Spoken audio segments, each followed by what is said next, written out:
Hello, everyone, and welcome to English Pod. My name is Marco. And I am Catherine, and today we have a fun game-focused lesson for you. That's right. Today we have an elementary lesson, and it's all about playing board games.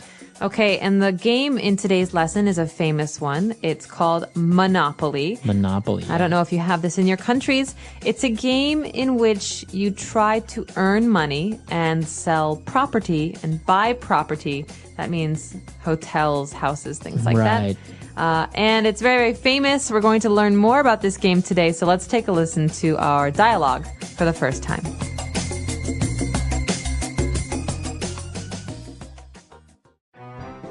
Hey, why did you take that money?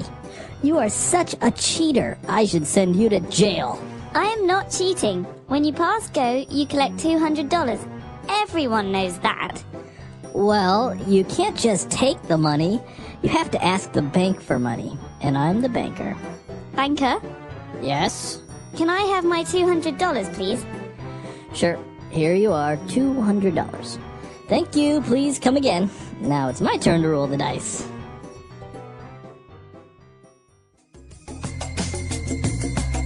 All right, we're back. So we saw some very interesting words there. The dialogue is two people playing, so why don't we take a look at some of those words used in language takeaway. Language takeaway.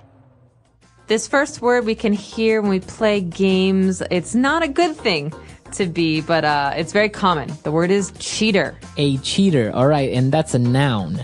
A person that is a cheater. If somebody says you are a cheater, what does that mean?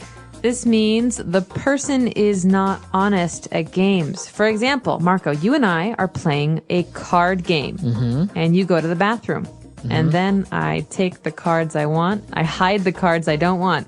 That's called cheating. Right. Okay, the verb to cheat. But here, a person who cheats is a cheater. Okay. You're a cheater. He's a cheater. All right, and remember that you say cheater, right? Because sometimes many people that are learning English would say you are a cheat, right? Now, cheater here is the noun. That means it's the name of the person who does this. He is a cheater. They are cheaters. Okay. And, well, moving on, sometimes cheaters and people that steal things are sent to jail. That's right. So maybe if you go to a casino and you cheat, you use a cell phone or you use some kind of a computer device to win money. This is called cheating, and the casino will send you to jail. All right, so jail is the place where people go. What's the difference between prison and jail? Basically, they're the same thing. Okay, so Two words for the same thing. People who break the law, people who do bad things go to jail, not just cheaters. all right. So now you have another word. Maybe you've seen that show Prison Break, and so jail is pretty much the same thing. So the show could have been called Jailbreak. That's right, but yeah. All right. So moving on, our third word is the person who's handling money says, well, you know what? I'm the banker, a banker. Cheater, banker. So you know already, banker is probably a person. This is a job. So a banker is a person who works at a bank. Okay. So, but what about the person that helps you when you go to the bank, like when that gives you the money and the bank teller? It's not the same as a banker, right? No, generally speaking, a person who gives you money and collects your money, this is a teller. A bank teller. A bank teller. But a banker is someone who works in the bank to make big decisions, to invest money, to give loans. Okay. So usually maybe managers or executives are bankers. That's right. Okay. And moving on to our last word here, we have a verb, and that is to collect. Right. So in the conversation between these two people, Karen, the woman, says, when you pass go, you collect $200. Okay. So to collect means to get. That's right. To get or to take. So at the end of every month, my landlord comes to my house to collect rent. That means to take money from me for the house or the apartment. Okay, good. So now you have another way to say to get or to acquire. That's right. All right, so very interesting. Why don't we go back, listen to this dialogue again, and we'll take a look at all of these words that we just saw. And when we return, we'll take a look at some phrases. Hey, why did you take that money? You are such a cheater. I should send you to jail. I am not cheating. When you pass go, you collect $200. Everyone knows that. Well, you can't just take the money. You have to ask the bank for money. And I'm the banker. Banker, Yes? can I have my $200, please? Sure. Here you are, $200. Thank you. Please come again. Now it's my turn to roll the dice. All right, we're back. So now let's take a look at 3 key phrases on Fluency Builder. Fluency Builder. Marco, you're such a cheater. Such a cheater. I'm not a cheater, but what do you mean when you say you are such a cheater? So we This- know cheater, right? That's right. You could say this for many different things. You're such a liar. Ah, You are such a such a terrible person. You're such a bad person. Right. Normally we say this when we want to criticize someone, when we want to say something mean or negative. You're such a means you're really a bad person. You're really a cheater. Right. So obviously because we are using a noun, we can't really use an adverb, right? If you're saying an adjective like, I am very happy. You can't say, you are very cheater. No. You wouldn't say that. You have to use a different sentence structure to give emphasis. So in this case, you could say cheater.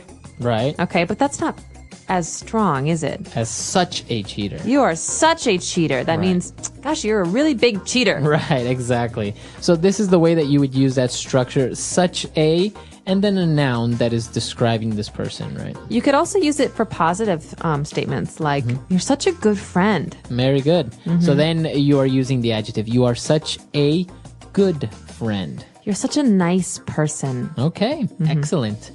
All right, so moving on, we saw another interesting phrase when he said, well, you know what?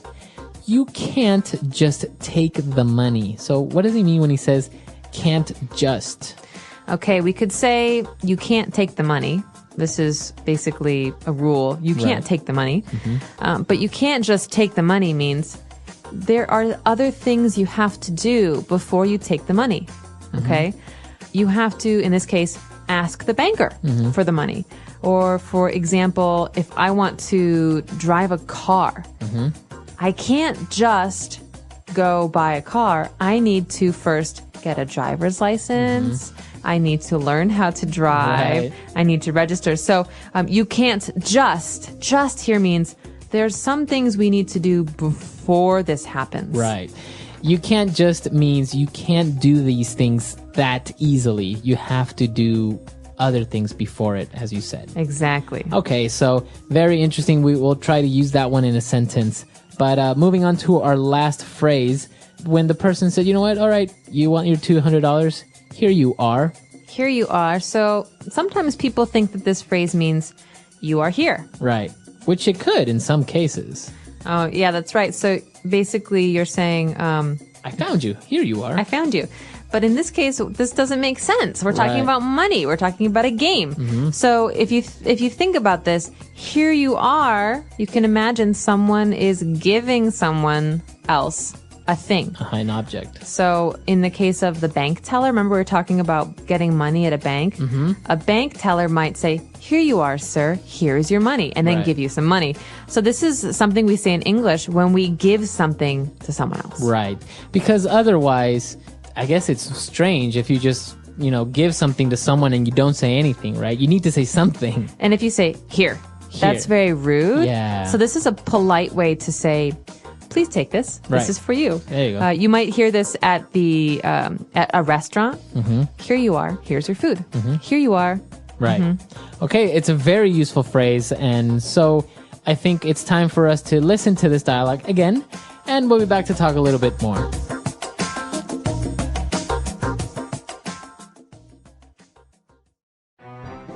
Hey, Why did you take that money? You are such a cheater. I should send you to jail. I am not cheating. When you pass go, you collect $200. Everyone knows that. Well, you can't just take the money. You have to ask the bank for money. And I'm the banker. Banker, Yes? can I have my $200, please? Sure. Here you are, $200. Thank you. Please come again. Now it's my turn to roll the dice.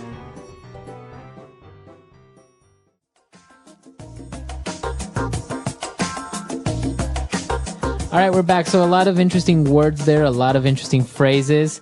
They're really interesting and very useful. So remember to try and use such a you can't just, or here you are when you're giving something to someone. That's right. These are really great. And I recommend also playing some games. Games are a great way to improve your language skills. Monopoly, the game that they're playing in this dialogue, is a really fun one for numbers. Yeah. Right? Because the whole point of the game, the whole purpose of the game is to make the most money. Right. Of anyone playing. And this is a really fun one because you get to buy houses and hotels and there's simple street names and place names. Yeah. Like Park Avenue or Yeah. the Boardwalk.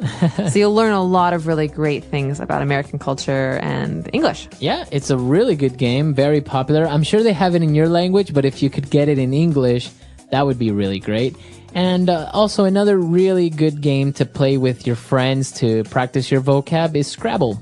Scrabble, that's hard. Scrabble is a game about words. Yeah. And so basically you have to make words out of letters. Yeah. And whoever has the most interesting words, unique words, that person wins. So obviously, it's a great game to improve your vocab because you also learn some words that maybe you didn't know before and your friends knew. So it's really fun to play. Obviously, don't play with any native English speakers because they might win. But it's a really cool game to play if you have any friends who are also learning English. You can get together, play Scrabble, and it's a fun way to improve your vocab and to also fight a little bit because all the time some people are trying to make up new words that don't really exist. We call them cheaters. Cheaters. So yeah, let us know about your game experiences. Do you like to play games? Do you have a favorite game? Practice some of these and let us know how they go. All right, we'll see you guys there. EnglishPod.com. Bye, everyone. Bye.